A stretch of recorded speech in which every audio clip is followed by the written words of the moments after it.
He would literally wake me up in my deep sleep and ask me, who are you dreaming about? Have you been talking to some guys? Hi, Bill.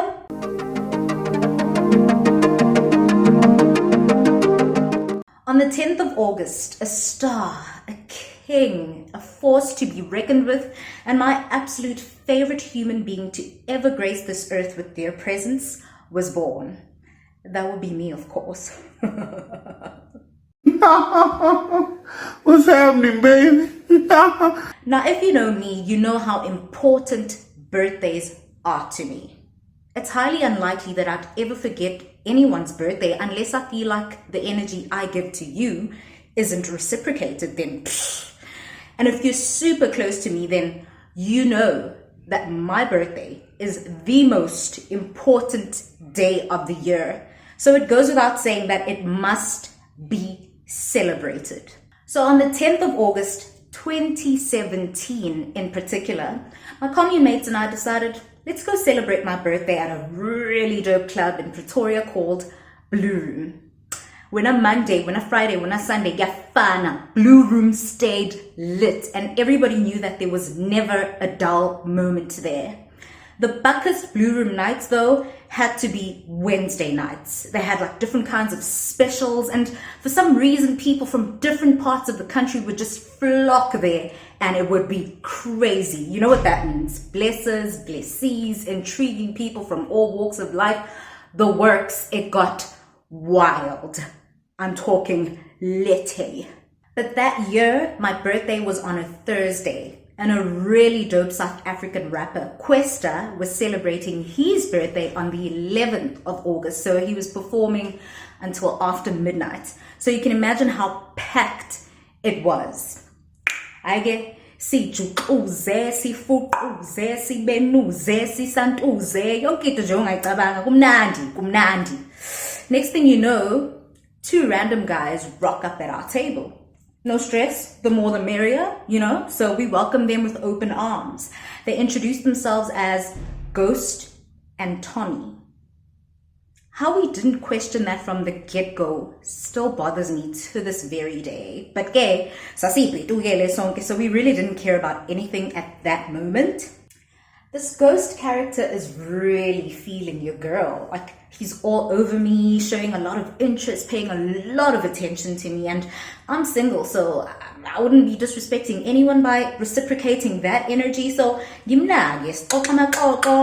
in the middle of our conversation about sweet nothing, the DJ yells, "Shout out to Zanny, happy birthday, beautiful!" And the crowd goes wild. Obviously, I'm feeling myself in jablile because I'm getting all the love and attention I deserve. Next thing, Ghost says how, it's also my birthday. I was so excited. I almost fell off the chair. At that time, I had been single for over 4 years. 4 whole years. And I didn't want anything to do with a relationship. Just hearing the word relationship drove me crazy. Because like my previous relationship had ended so badly, and it had scarred me for what I thought was life. And honestly, I was convinced that all men were trash, because every single female I knew who was in a relationship was miserable. They were unhappy. They were putting up with a whole lot of abuse, a whole lot of cheating, and just disrespect on so many levels. And I was like, what is the point? I mean, when you're in a relationship, you're supposed to be over the moon and at peace constantly, but people were just putting up a happy facade for the world. So what's the point? And I was content with being alone until the very end, honestly, because I knew Uguti, there was something out there for me. But if Uguti, I'm not going to get it in this lifetime, then it's okay, because I'm not about to settle for this. This is not for me. I don't deserve it. And if I'm supposed to be a rehabilitation center for broken men, and that's what it means to be a strong black woman in a successful relationship, then give me 0, ma'am. But there was just something about this guy that was just so alluring, so seductive, so sexy. And I was just like, maybe it could have been his smile that he flashed for absolutely no reason. He constantly flashed this big smile, and I was like, why? But I liked it. He had really big long teeth, and they were nice and bright and shiny and just healthy and strong looking. And but his overbite worked for him. And he had this clear glowing caramel skin on his huge round face. But then he had these long dreadlocks that looked healthy and strong as well. And he always made sure he wore these tight-fitting tops so that they hugged his huge Johnny Bravo arms and all the muscles, torso, okay. And but he also dressed like a rapper from the 80s, which was also a bit weird. But hey, if you like it, I love it. But sharing a star sign with him was what got me here. And on top of that, we were born on the exact same day. Duh! I was sold.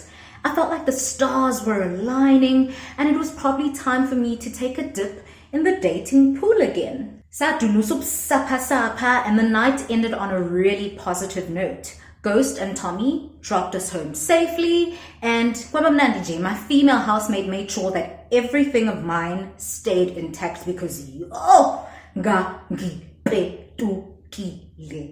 the next morning I woke up with the worst Barbie ever. An hour before the lecture I had to give. That time I haven't prepared anything for that lecture. And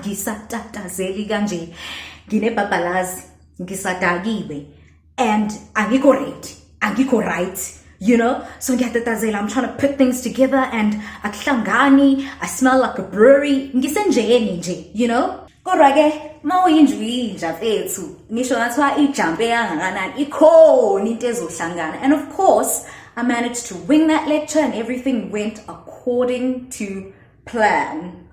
So as I was walking home, I received a text message from an unsaved number.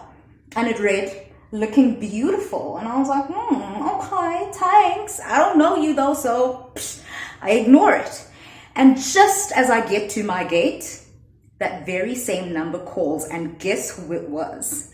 Ghost. So we chat about sweet nothings, and then he eventually asked me out to dinner that night. And I'm like, I'm gonna check my schedule, and if kunesikhalanyana, I might just pencil you in. So you relax, and I'll get back to you. Alright, and then I eventually get back to him, and I'm like, sure, let's do this. While I was in the shower getting ready for our date night, he called a few times, so I missed those calls. And just as I was about to get back to him, I noticed that he had sent a text message. So I read it, and it says, "Girl, you better answer your phone right damn now." And I'm like, how rude. But okay, you're the bad boy type, huh? You the gangster type. Aight, come here, rude boy, let me, yay. Not only did he arrive an hour late, he brought Tommy along with him. You're late. Secondly, you didn't consult me about bringing a candle holder to our date night. Why? I don't understand why guys do that. It's really childish, and it's extremely annoying. The guy that I spoke about in my previous story time? He would do the exact same thing. Only he would rock up with like 15, 16 of his friends, and now we'd have a whole audience. An audience surrounding us, and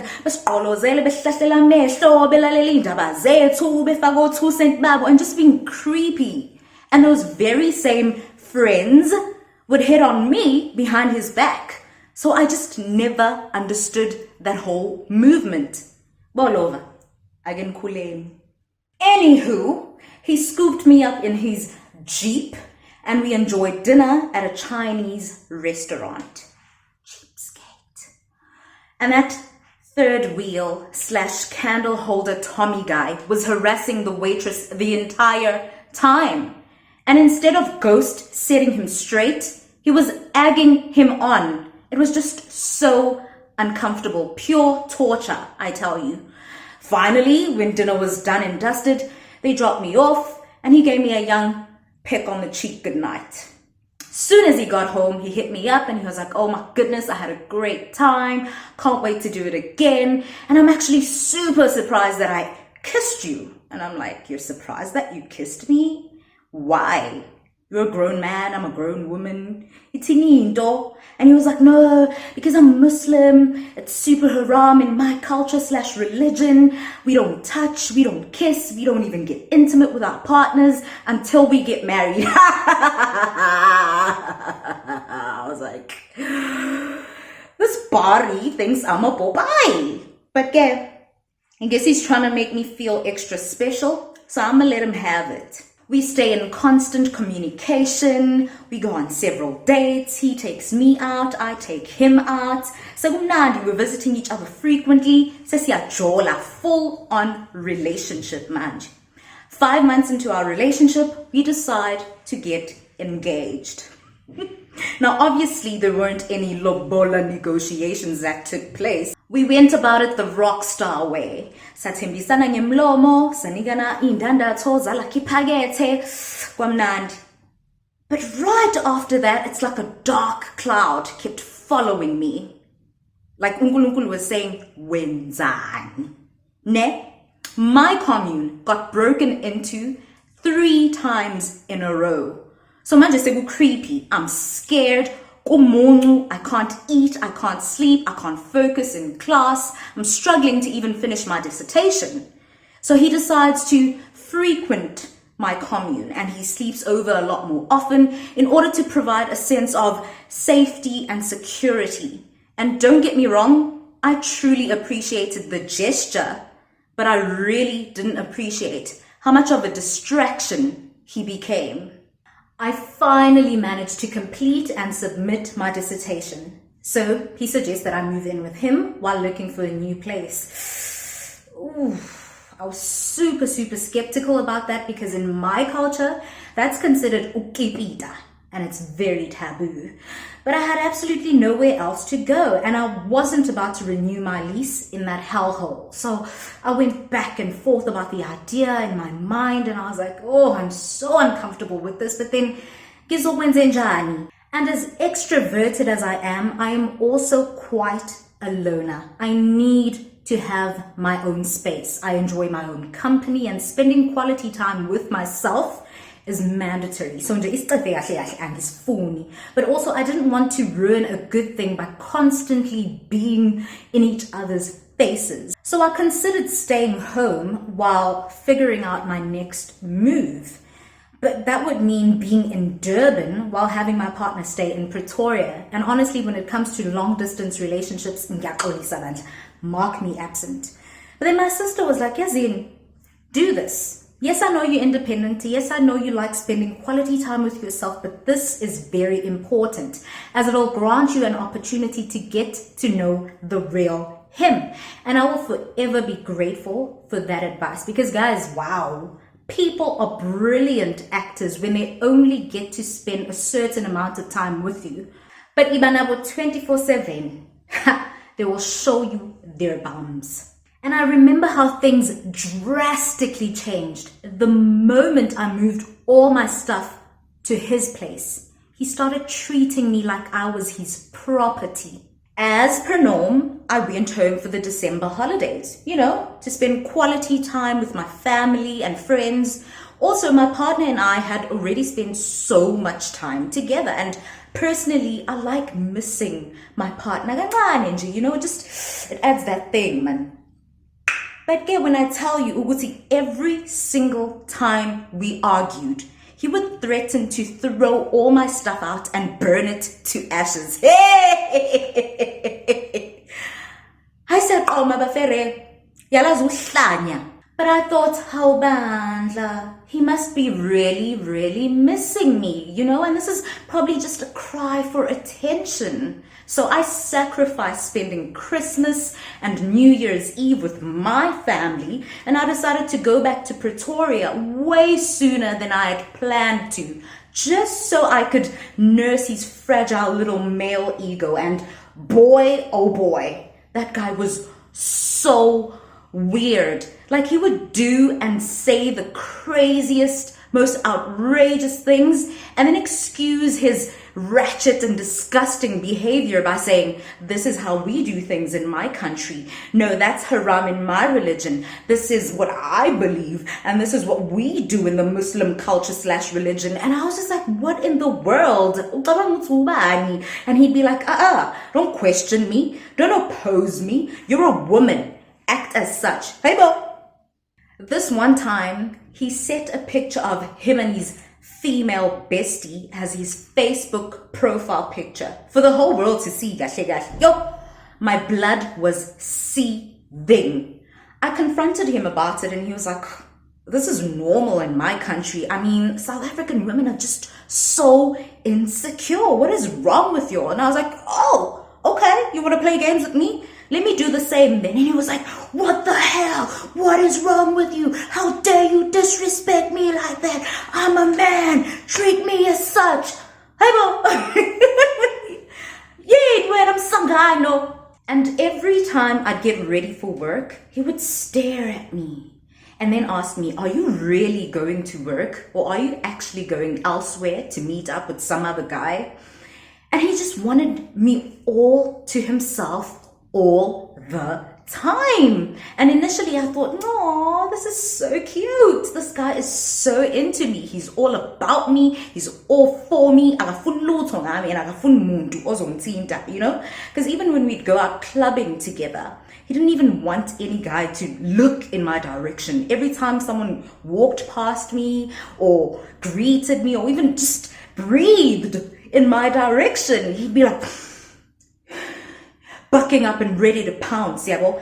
And then eventually I realized, no, man, this guy is just really psychotic. He's possessive, he's manipulative, he's controlling, and he's really just abusive, you know?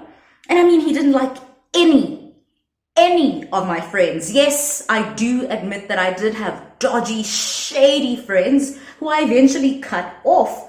But he always looked for a flaw in every single one of them, even the dopest ones, just so I could cut them off and I wouldn't have a social life, and then he'd win because he'd have me all to himself. How sick. And please don't even get me started on the cell phone issue. Yo, he'd literally wake me up in my deep sleep and be like, who are you dreaming about? Have you been talking to guys?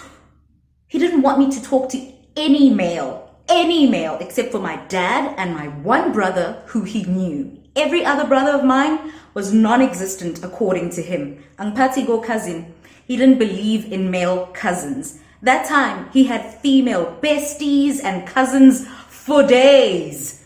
The double standards. I actually decided to go through his phone for a change, okay? And you won't believe what I found.